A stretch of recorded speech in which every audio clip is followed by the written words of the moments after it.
deep ties of the conference. Obviously, he's been a coach of the year in this league. He's won a couple national championships as well. I got a little bit of a bone to pick with you. The last time I saw you, Coach, we were in Salt Lake City. I was lining up for, I think, like a 52-yard field goal. I buried it, but before that happened, you were telling me there was no chance that I was going to hit it, and you were talking smack to me. You didn't even get it 10 yards, did you? No, there's video proof. It went I want to see the video. I really want to see it. It was a worm burner, but it still got through. So I want you to go back to your days here at Washington State. In fact, you got a bowl win in '88, if I'm not mistaken. 1988. Yeah. 1998. It was 1988. Excuse me. Was a bowl win for you, and if I'm not mistaken, that was like the first bowl win for the school since like 1915 or 1916. Yeah, they hadn't been there for a while. Of course, Coach Walden did a great job when he was here, and then he left, went to Iowa State. But you know, I loved it here. If it wasn't for Washington State, none of the successes that I've had probably wouldn't have had them. But one of the greatest victories I've ever had in my coaching career was right here, 1988, in the Rose Bowl against number 1 UCLA, and we beat them. Yeah. And so then I went to Miami, and the only reason that people at Miami knew who I was, because we beat UCLA, who was number 1. So that was a great win and a lot of fun. You know, I think of offensive gurus, guys that know ball. You talk about Mouse Davis with the run and shoot, Chip Kelly with the tempo, Mike Leach with the air raid. Coach, to me, you're one of the first guys that opened it up with 3-4 wide receivers and empty set.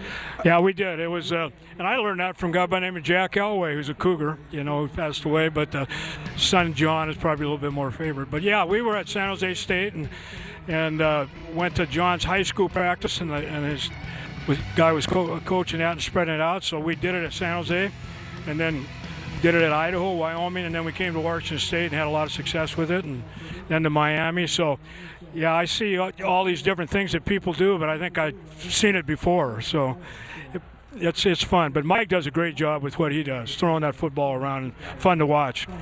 You know, Coach, even as an old Husky, I got a lot of Coug friends, and I got to ask you, because I'm bumbled. I don't have an answer for them whenever they ask me. 10 win seasons, 11 win seasons, guys playing in the National Football League, and yet the Cougs can't ever get the national recognition and the respect that they deserve. What needs to happen for that to finally happen and people to recognize what's happening here in Pullman? Well, number one, the press is back east, and you don't see a lot of the teams on the West Coast play. A lot of people don't know. I know when I went to Miami, they didn't even know where Pullman was, to be very honest with you.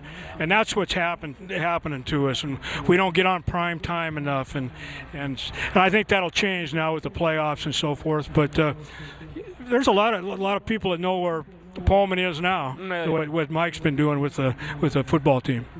Coach, it is absolutely awesome to see you in person because, like I said, we had a little bit of an issue a couple of years ago. So it is great to see you in person. Congratulations, by the way, on all the accomplishments that you've had in your entire career. I know you're going to be honored here on campus. We cannot thank you enough time for spending a couple minutes with us. Well, thank you. Also, Coach, you got to come down and get in this golf game because Aliotti's been talking a lot of trash about his golf game. So we need to pair up. Well, what's your handicap?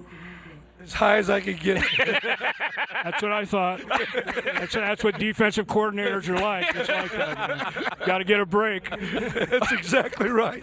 It sounds actually really accurate if you knew the conversations that were happening in our green room when we were watching a lot of these games. Coach, thank you very much. Yeah, thank you guys. Appreciate it.